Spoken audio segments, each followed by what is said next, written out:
Hi everyone, welcome back to part 2 of my run through of the best settings for the Sony A1 camera for underwater photography. This part of the talk I'm going to really just go through all the menus and talk about any of the settings that I've moved away from sort of the standard default ones. I don't remember exactly what all the defaults were, so I might mention a few that haven't that actually are the defaults. But I'll talk about all the settings in those menus that I feel are important. So I'm just going to open up the slideshow again. So I should be there. Let me just move so I'm on the screen. Which way do I have to go? That way. Right. So this second part of the talk, if you haven't seen the first part of this presentation, that presentation covers a lot of really important stuff, so I suggest searching for it and watching it. It covers all the custom buttons and the way I have the camera set up for use in the housing. It's not that I change everything, it's about just using what's there as standard and adding to that what you need to get the best performance out of the camera and ease of use as an underwater photographer.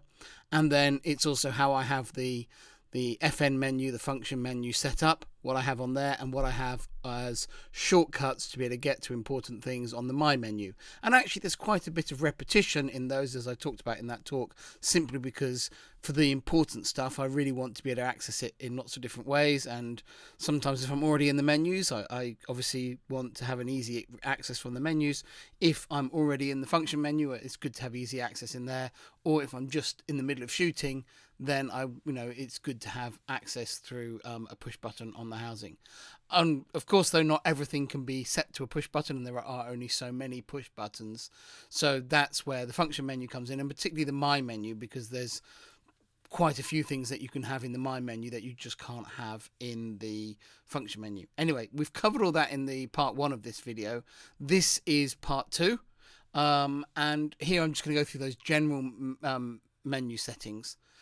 What I'm going to cover in hopefully future episodes is I definitely want to do one on Flash, and I'll probably combine that or maybe do a separate one on the shooting mode menus, which are the modes 1, 2 and 3 on top of the camera. Actually, I'll just show you because this camera's here. The 1, 2 and 3 on here, which you can program to be whatever you want them to be, or you basically set your camera up and then save them to 1, 2 and 3. And there's also another 4 memory modes beyond that called M1, M2, M3, M4, which save that data not to the camera's memory but actually to your memory card's memory. So if you had lots of different memory cards, you could conceivably have all sorts of variations in there, but I actually shoot all my pictures on the same memory card, so for me it would always be the same memory card. Right, let's move on though, because that's for the future. I haven't recorded those and I haven't got any immediate plans to record them, but I do want to cover those to complete this series, but I'm not sure when. Right, so lots of slides to go. So next up, it's so just to remind you, this is about stills photography for the Sony cameras. I don't have all the answers. I have waited quite a long time since I started shooting with the Sony cameras.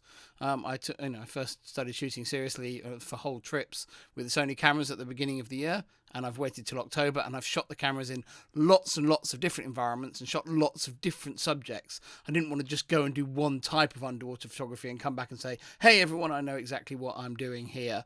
I've really shot lots of different types of underwater photography, lots of available light, lots of flash photography, macro, wide angle, big animals, scenics, all the different, split levels, whatever it is, black and white recs, white balance recs, all sorts of different things, off camera strobes. And having done all that different types of photography, this is the way I want to set the camera up. So I would say that hopefully there's lots of good advice in this, because it's based on not just doing one type of photography, and then thinking that's applicable to everything else. That said, I think it's important that if you do adopt these settings, stick with them, get to know them. They make the camera more efficient, better to use, more enjoyable to use, but only once you're really used to them. If you can't remember where anything is, it's obviously not helping you. If you do find that this approach doesn't help you, then I obviously don't recommend it for you. It's like lots of features of the cameras, it's there to help. And what I'm going to try and do is relate these things to the use in the camera. So all the photos that we're going to see now are how the screen seat appears in the camera. What I'm going to run through now is that menu that you can see on the back of the camera now, and we're just going to run through, starting with the shooting menu and working our way down through through those menus on the camera. This is based on the A1 menu structure, which is relatively similar to the A7R5 menu structure. It's a little bit of a departure from earlier Sonys, but a lot of the wording is still the same, just maybe it's in slightly different places. So I'm going to run through that and talk about the important ones. Right, let's get going. So this is the start of the menu. The star at the top on the is the My menu, and now we're down into the main menus. And the first one is the red one, which is the shooting menu, and this is kind of your basic camera stills photography setup menu on the camera, which is really good. And the first thing we get offered is image quality, and there's loads of options under image quality. Just to run through the few on the screen, I'm not going to do everything on this, but the first, that JPEG HEIF option, that's for if you don't want to shoot RAW, and if you are shooting RAW, you don't really need to worry too much about that. We then have image quality settings, aspect ratio. You're not going to play with your aspect ratio unless you want your pictures pre-cropped, which just seems a bit silly. I think I've got the rest of that menu coming up next. Oh no, so we're gonna swing across and look through those. So here you can see how those things are set up on my cameras. I have the camera, if I am going to shoot JPEG, it's going to shoot JPEG. I'm not interested in the HEIF format, although I'm sure it's much better than JPEG, which is pretty aged. JPEG is just so universal, it's just silly. I'm going to shoot RAW, and if I'm shooting JPEG, it's because I quite often use JPEG if I take pictures of the kids at school or something, and I'm just not interested in processing the pictures. I'm just going to give the straight out of the camera files to the other parents and things. So that's when I shoot JPEG. My RAW file settings are, I shoot RAW and I shoot the lossless compressed RAW. I actually think the next slide shows that. So this is the RAW. The file format set to RAW, and the file type RAW with the L underneath is the lossless compressed. I've heard people say that the non-lossless compressed RAW is actually indistinguishable from the RAW, and it's even smaller, but I'm okay with that. I think it's, the files aren't absolutely monstrous, so I'm okay with that lossless compared RAW. RAW aspect ratio, obviously 3:2 standard. There's some movie stuff that I'm not interested in. There's the APS-C shooting there, which I keep well and truly off. I know some contest photographers like using that mode because it means that they can, shoot with a more magnification on a dive, and they don't have to crop the result afterwards, so it can pass a competition RAW file check. But I'm really not a competition photographer, so I'm not too fussed about that. My long exposure noise reduction is on. That's basically because as an underwater photographer, I don't do a lot of long exposures, so I'm not worried about having that left on. It's just on as a default, and that's fine by me. What else have we got on there? This is the second page of that image quality menu. The only other thing here, the color space is in Adobe RGB, which has a wider gamut than sRGB, so it's a sensible thing to shoot on. And that's pretty much it for that menu. So I'm now just going to run down the others. There's lots in image quality, but there's rather less in others. The next thing that we're going to look at on here is roll down to number 5, which is the drive mode. The media is just saying which card you're writing to. And file and shooting mode shooting mode is where you would set those memory ones that we were talking about earlier, but we're not going to deal with those today. Drive mode is our next one, and we're into the drive mode menu here. And this is pretty much the same as default. I think I've slowed either the mid-speed one or the low one down, or maybe both. But I think for underwater shooting, this whole 20-30 frames a second, it really isn't that critical. Our subjects don't blink like birds and mammals on land, which is one reason that land photographers like to take lots of pictures. They don't flap their wings, which is, I think, why bird photographers particularly like these very high frame rates. And so even when we are in available light shooting underwater and we need to shoot lots of frames a second, with something like dolphins, I find that, 5 frames a second is more than enough. We're dealing with a wide angle scene thing. It's not like you want a telephoto where things are moving very rapidly close to the lens. So if I do shoot continuous underwater with available light, I very rarely use anything other than the low one, and I have it set at 5 frames a second. So for underwater shooting, that's fine. If I'm shooting on land, I might shoot mid and high a little bit more for the fun of it, really. Right. Next up, we are going to move back down this menu and to the number 6, shutter and silent. And in here, this is where you switch between mechanical shutter and electronic shutter. And this is something I do quite a bit. If I'm doing a big flash photography trip and it's all macro, it's all wide angle with flash, my camera's staying on mechanical shutter all the time. I get a better sync speed with my mechanical shutter. It's staying on mechanical shutter. If I'm doing, say, cold water diving and it's always really dark, and I don't need to use really high shutter speeds to get, solid black backgrounds, I might use the electronic shutter more. And certainly when I'm shooting available light underwater, I always use the electronic shutter. And actually, it's, inside a housing, if you've got a hood on, it's completely silent from your perspective anyway. So I don't need to use the silent mode because, to me it's silent. I mean, and a shutter doesn't disturb underwater animals when you're breathing out and making bubbles. So yeah, that's really what I'm using in that one. I think the release without lens, I have that enabled, and that's enabled for when I use mechanical lenses, which the camera doesn't know it's there. If you're using the Konos 15mm, I have a Nauticam 13mm fisheye that I sometimes use. Neither of those the camera knows are attached. So I need the camera to be able to take pictures when it doesn't know there's a lens there. But I don't allow it to take pictures if there's not a card in there. And that means if I'm getting ready for a dive and I want to do a test shot, my camera won't take a picture unless it's got a memory card in. So that's just a nice safety mechanism to leave that one on. So it's disabled to take a picture when the card is in, and enabled with the lens off, because sometimes I have lenses there that the camera doesn't know are there. Trioplan is another example. Right, so I don't think I'm going to do anything on image stabilization. Maybe there is. Oh yeah, just to make sure that the steady shot is on. It is worth mentioning actually with the steady shot is that if you've got a lens on the camera that the camera knows what it is, you can leave that steady shot adjustment on auto. If you're putting a lens on the camera that the camera doesn't know what it is, so it could be like that Nikonos lens I was talking about, but much more commonly for us is you're actually using a sort of a compound lens. You say you've got the 28-60 on, and you've got a WWL or a WACP or an FCP in front of it, or you've got an EMWL on front of a macro lens. In that situation, you'd take the steady shot adjust, put it to manual, and dial in the focal length.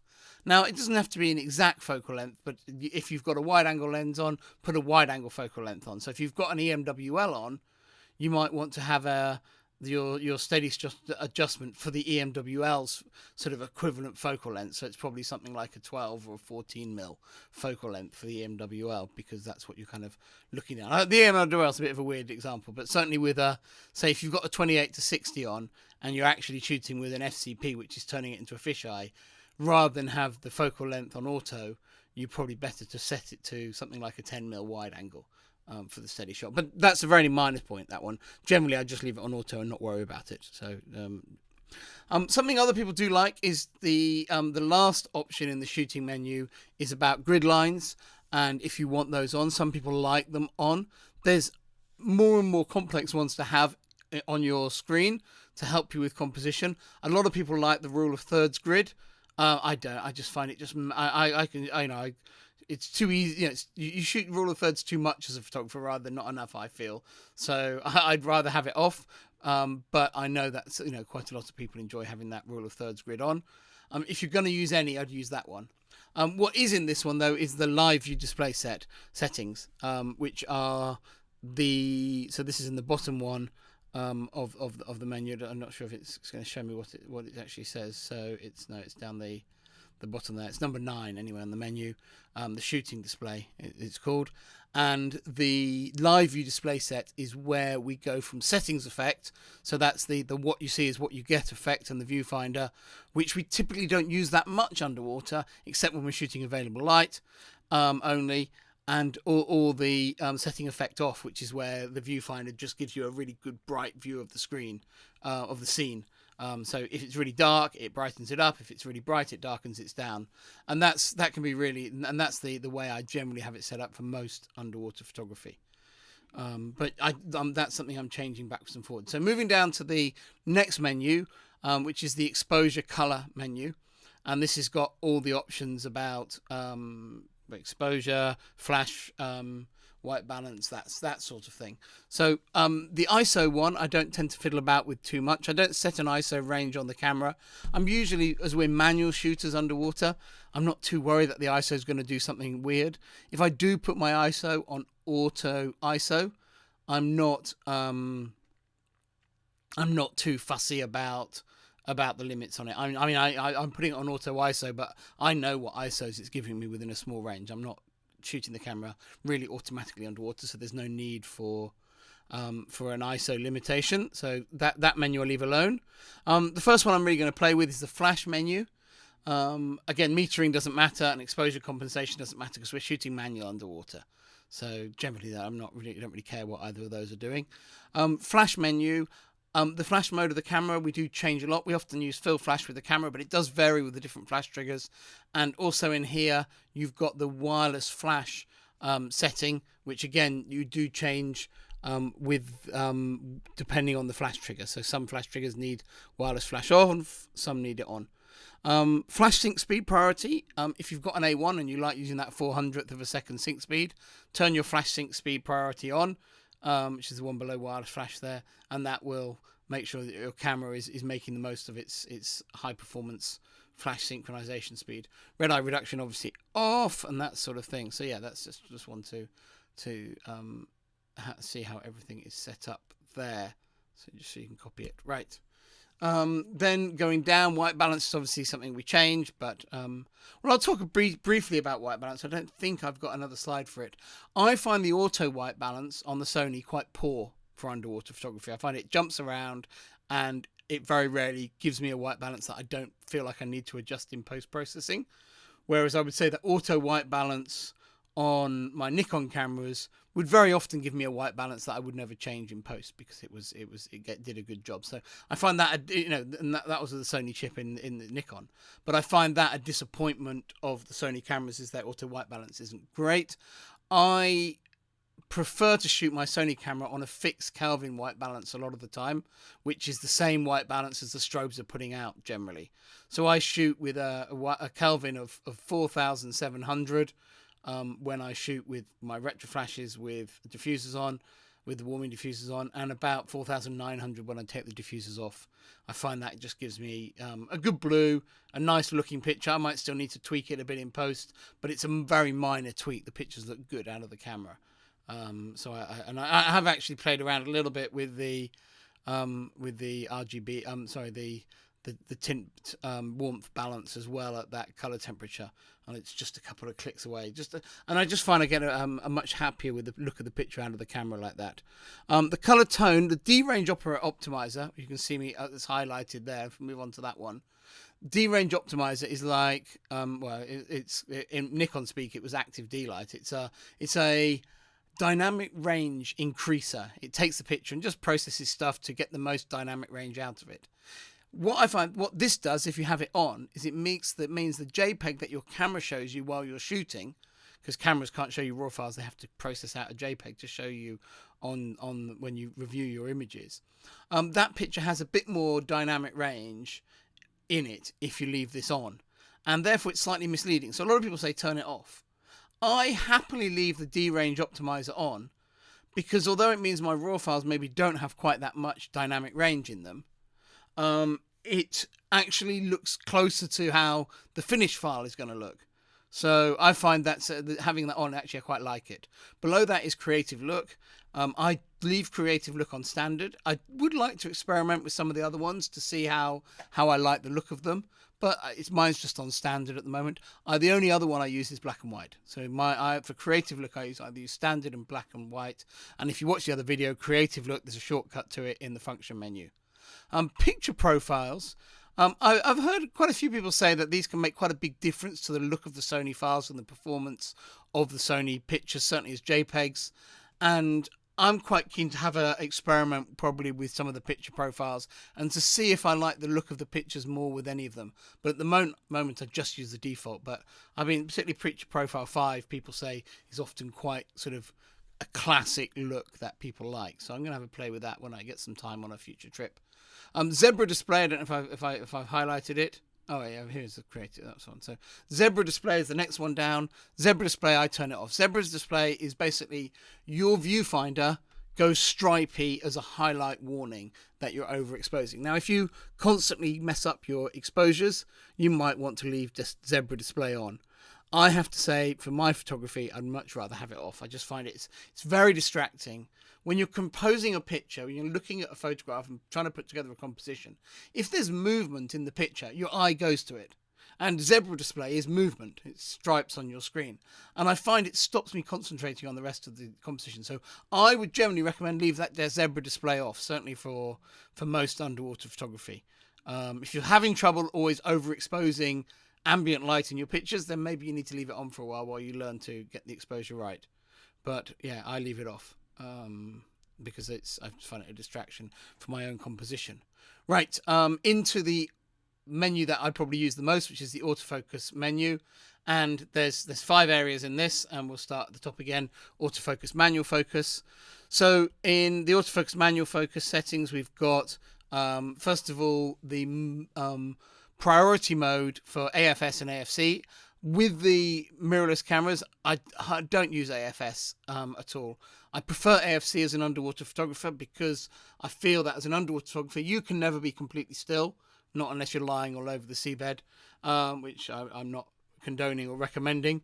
So I feel I can never be still. The subject's never going to be completely still. So I like my autofocus to be running all the time. So I'm using AFC. I don't see the point in AFS, which is focus, recompose, shoot. With a mirrorless camera as well, you have autofocus points right across your whole sensor. So you don't need to ever focus, recompose, shoot. So I don't see the point in AFS. I know that there's people who like it, and that's fine, but I'm an AFC all the way. That said, both of them are set in balanced emphasis. Balanced emphasis is a sort of Sony midpoint between the camera not letting you take a photo unless it's sure you're in focus, with it letting you shoot freely all the time. And it's quite a nice compromise setting. It means that if the camera's completely out of focus, it probably won't let you shoot. But as long as it's close enough, it'll let you shoot. And I like that way. Some photographers like to have this on focus emphasis release, so the camera will only shoot when the camera's really sure it's in focus. But I find some, particularly with wide angle lenses, in dark conditions, the camera can be unsure it's in focus when it is in focus. And particularly if you're using back button focus. And so I like balanced emphasis. I want my camera to take pictures. I don't want my camera stopping me taking pictures. So, and I find balanced emphasis is a good one for that. The AF tracking sensitivity, I've got that on standard, which is 3. 1 is super sticky, and 5 is super not sticky on the subject. And 3, the camera is already very sticky. I can't imagine what 1 is like. I've never played around with those settings. I think if you come to a Sony mirrorless camera from an SLR, you'll be amazed how sticky the tracking is. But I think that's just part of the mirrorless experience. I think the Nikon mirrorlesses and the Canon mirrorlesses that I've shot are equally sticky in that regard on the subjects. They're very good at tracking subjects, and so I would suggest that rather than adjust this, I would shoot the camera for quite a while, get used to the camera, and then if you don't like it, maybe then only change the tracking sensitivity, but I've never wanted to change it. AF illuminator is a little light on the camera that lights up to help you focus. Obviously that's going nowhere in the housing, so turn that off. Aperture drive in autofocus, that's not changed, it's on standard. AF with shutter, that one I turn on and off. That's the one that stops the shutter focusing so that you can just use back button focus. And I usually have that on. I usually don't use back button focus, but it's actually off when I took the picture of the menu here. So that's that. Pre-AF, we don't want that really running as underwater photographers. Our camera's pointing at all sorts of weird stuff. It's not like we're on a tripod, focused on a group of birds or something. So pre-AF off. We're now on to the second menu, which is focus area. Focus area, the top one is the one that sets which of the focus areas. So the zone, the wide, center, fixed, single, small point, medium point, large point, and tracking focuses. So my dog is under the desk next to me dreaming. So I'm sorry if you hear her making noise. It's that time of night that everyone should be asleep. The next option is focus area limit. That's a really interesting one, I think, as an underwater photographer to have a look at. What this does is it means that the camera doesn't offer you through the menus all the different types of focus area it can offer you. And I think quite a few of them you're probably never going to use. So as you get to know the camera, turn more of them off. Once you've tried them and realised they're not as good as others, turn them off. So I might even have a limit. So this is where mine is set up. So the first one is the wide area. I use that a lot. That's on. The next one is zone. I have that on. The third one, which is off, is a center fixed one. So the autofocus is always just in the middle and it's not going anywhere. And I just don't see when I would ever use that. So that's off. Then I've got small, medium and large non-tracking single point autofocus, and I just have the medium on for that. I don't use that much. And then the last one that's on the top row is the expanded spot. Then I have the tracking autofocus below, and I tend to use tracking with either a small or with the spot focuses. So I don't know, I like it because it's like a 3D tracking on Nikon speak, and that's what I tend to use my tracking for. I have to say, actually, tomorrow I'm going to photograph racing cars, and actually I might well turn on the tracking zone for the cars, or because the A1 doesn't have a vehicle detection AF mode, so I might actually have to turn one of these on. But for underwater photography, this is what I'm shooting. Oh gosh, we're nearly at half an hour already. Gosh, I've got to get a move on these videos. Sorry. Right, focus area, color. This is what color your autofocus point is. A lot of people say use red. I think against a dark blue water, I like white. So I use, for underwater photography, I use the standard white focus point color. I know people like using different colors, but I like white for underwater. But that's that. Right, let's keep going. The other option I change in this menu is the focus point circulation. What this means is if you're using a single point, you track it to the edge of a frame. If you then want to get back to the opposite side of the frame, instead of having to track all the way back across, you can just go off the end of the frame and it comes back in the other side. So you can track to the edge, it goes off, and then in it comes from that side, which is quite useful for a quick change. If you're photographing a fish and it turns on you, and you're using a single point autofocus and you're not using a tracking thing, but if you are, you can move it across. So I like that circulate. I'd always have it on my Nikons like that, so I like that. Okay, right, let's speed up a bit.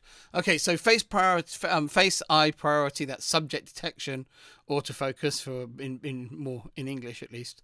I have that on, and I have to have it on in the menu so I can turn it off with my record button, which you would have seen in the other video. For underwater photography, my subject detection is typically on animal. I find that works the best. I might occasionally use people, and obviously when I photograph birds on land, I put birds on. Everything else there is pretty much standard, so we can whiz through that. You've seen it. You can check yours is the same as that. Right. Oh, yeah, and that's just actually how this toggles on and off using the record button. Right. Auto magnify and manual focus. That's in the next part of the menu. I have that on. That means if you're using a manual focus lens, or you switch your lens into manual focus, I think particularly, what that does is that when you start focusing the lens zooms in so that you can see precisely what you're focusing on, and then as soon as you touch the shutter, it zooms back out in terms of the viewfinder view, so you can see the whole picture to get your composition right. So it's a great way that while you're fiddling with the focus, it zooms right in, you can nail your focus. As soon as you tap the shutter, it zooms back out, you get your composition right, and you shoot. So if you are using manual focus, that auto magnifier is really cool.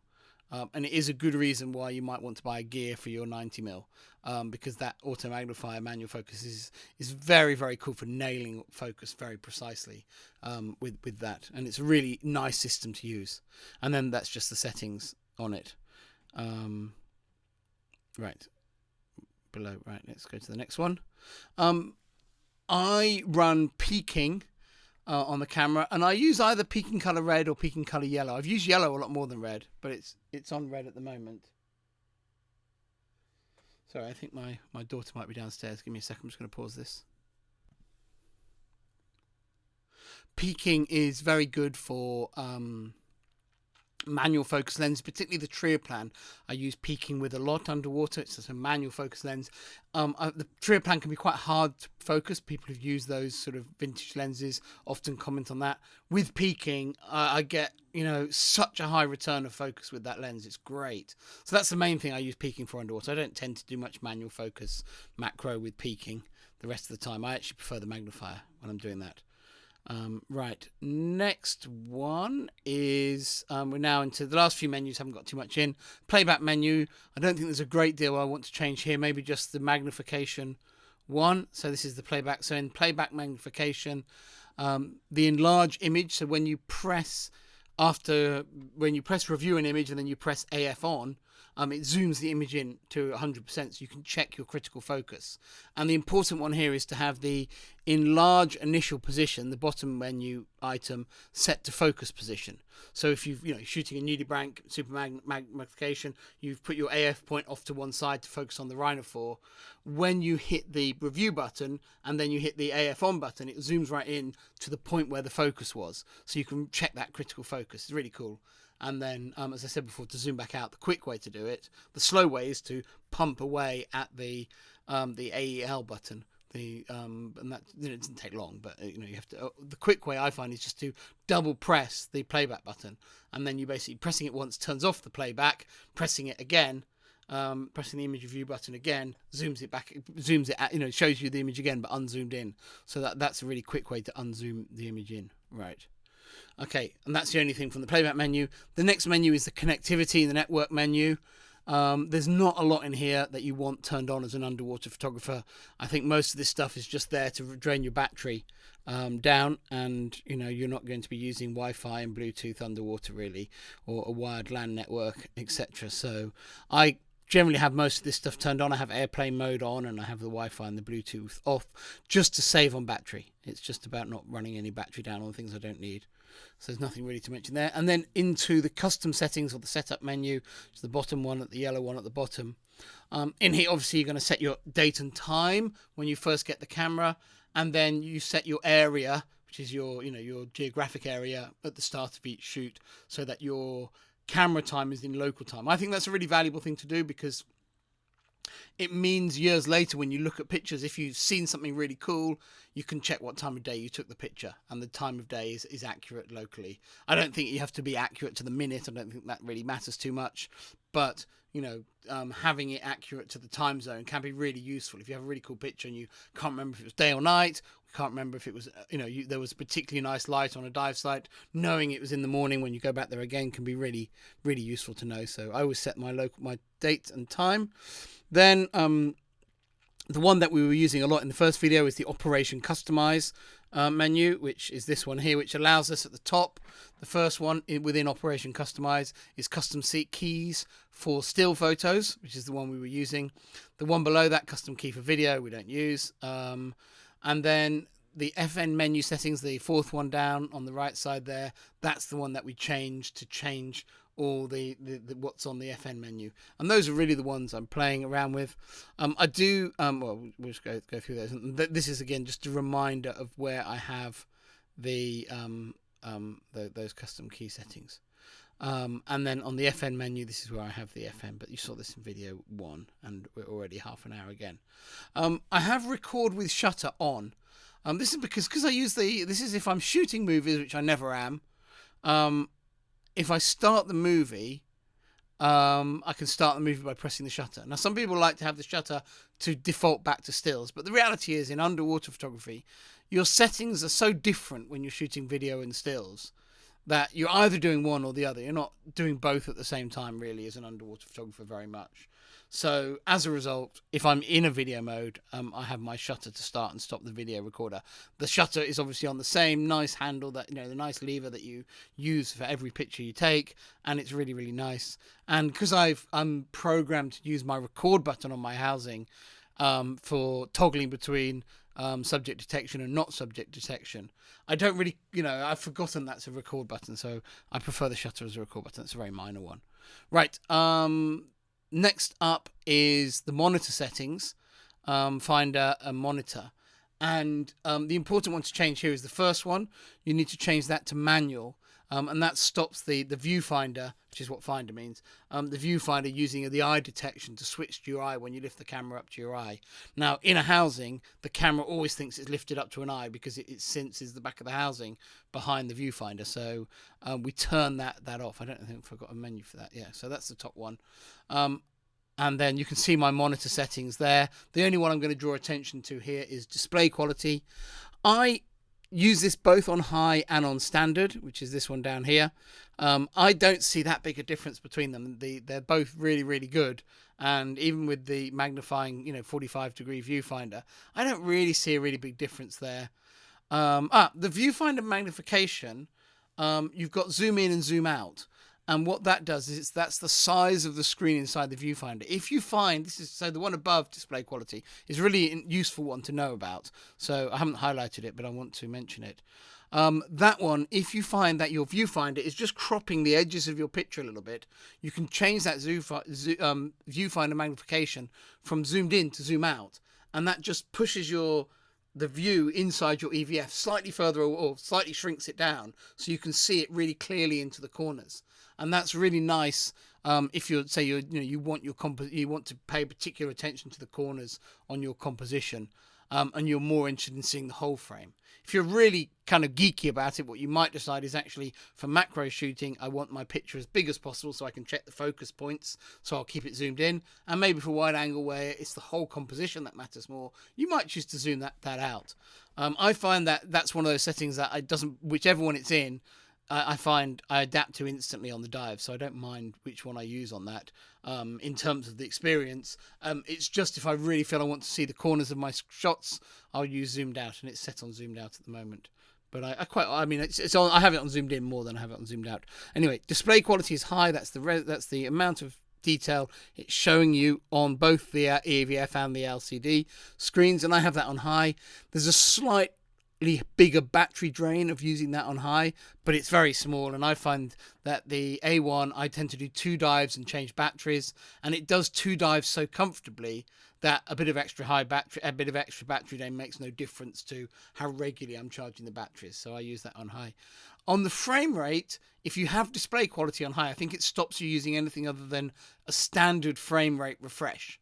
Now, if you're a bird photographer and you've got lots of action, or say you're an underwater photographer and you're shooting bait balls or something, you probably want to put your display quality back to standard so you can have your finder frame rate slightly higher. But almost everything else we shoot underwater, you don't feel any lag or any slowness of the frame rate of the viewfinder at all, or any blockiness or jumpiness on the viewfinder tracking animals. Things don't move that fast underwater. Seawater's 800 times more dense than air, or it must be more than that actually. And so everything moves a lot slower underwater. So even the fastest things underwater aren't that fast. So I find standard frame rate absolutely fine for that. And then I think pretty much the last thing on here is auto review at the bottom. This is something I changed quite a bit actually. So right down at the bottom in display options is auto review. This is after you take a picture, does the camera immediately show you that picture? And with auto review on, and I have it on for 2 seconds, I think I've got the menu here. On auto review on, you take a picture, it flashes up the picture in the EVF or on the LCD screen, whichever you're using to shoot with. And if you want it to go away, you can just tap the shutter and it goes away. If I'm shooting normal macro, normal reef wide angle type photography with flash, I have auto review on. I want to see what my flashes are doing. I want to see my lighting. Maybe I want to check my focus was right. To be honest, I don't check the focus much for the A1. It's always in focus. But I certainly would check the flash exposure, and I want to see the pictures as I'm shooting. If I am shooting action, or if I'm shooting available light, I typically turn the auto review off. Because I don't need to review the pictures, because the camera's already showing me what it's going to look like when I'm framing it up. So I really don't need to review the pictures very much. So and on an action dive, say a shark dive or something, I also don't want the pictures flashing up all the time. I maybe want to take 3 or 4 shots of a pass, and I don't want that pass being interrupted by pictures flashing up. So auto review is either off or it's on 2 seconds, depending on the type of photography I do. And that's why I have auto review in my my menu, so I can quickly access this one to change between the two on those dives. Just general power settings, I think mine are on standard. I don't find I have any real battery problems with the way I use the camera. And that is that. So I'm sorry it was another long one. I really thought this was going to be two 20-minute videos rather than an hour and 10 minutes in total of these two videos. I hope you found it useful. If you've made it this far, very well done. If you use these cameras or similar cameras, or you want to put some comments below the videos, that will be really helpful to other people. So please do ask me a question or whatever. If I didn't explain something very well, I've done both these videos as single take recordings, so who knows what gibberish came out of my mouth. Otherwise, good luck with your photography. I hope this really helps you.